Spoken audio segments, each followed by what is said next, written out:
फौजदारचोडी police station. फिर्यादीचे नाव अश्वजित विजयकुमार हटकर, वयवर्ष 37, राहता क्षीरसागर नगर, बार्शी रोड, बाळे, सोलापूर. आरोपीचे नाव सुरेश बोऱ्हाडे.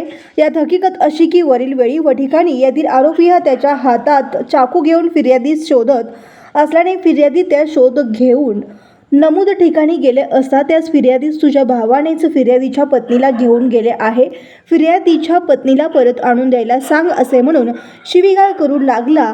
त्यामुळे फिर्यादी त्यास समजावून सांगत असताना त्याने त्याच्या कमरेला लावलेला चाकू काढून मारण्यासाठी उभारला असता त्याचा हात धरल्याने झालेल्या झटापटीत त्याच्या हातातील चाकू फिर्यादीच्या डाव्या हाताच्या मनगटाजवळ खरचटून व पुढील चाकूचे टोक लागून जखमी झाले आहे, म्हणून तपास पोलीस हवालदार 775 गायकवाड हे करीत आहेत.